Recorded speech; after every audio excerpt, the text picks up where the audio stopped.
So here we are going to demonstrate about solar based inverter system. The major components of our project are solar panel, 12 volt 7 battery. In between the solar panel and the battery there is an charging circuit which is going to give an output. So here you can see the LED indicator. So when you disconnect the terminal which is coming from the solar panel, so the LED becomes dim, and again when you place the battery over, the LED gets on.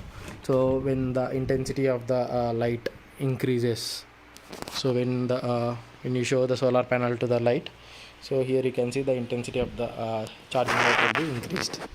So again these increased voltage can be stored into a battery. So this is a charging terminal where you can connect the output to the element connecting terminals over here. So there the light becomes much brighter. Why? Because the battery is fully charged. And this is an 12 volts 14Ah lead acid battery. So by using a toggle switch, when you turn on, the output voltage will be going towards the inverter circuit. So in the inverter circuit you have an capacitor which will be giving an output triggering pulse to the CD4047 IC, which is present in the bottom end, and gives triggering pulse to the MOSFETs.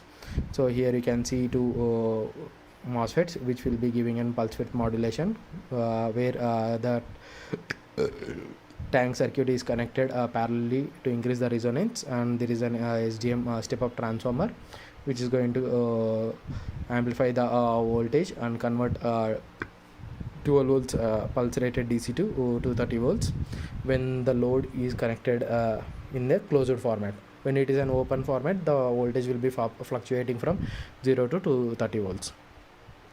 So when the load is connected, it gives around 180 to 220 volts.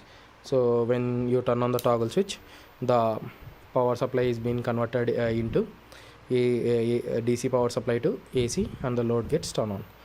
So these are the voltage values: 12 volts 20 watt solar panel. So the solar panel, charging circuit, battery, on off switch, inverter, load. Thank you.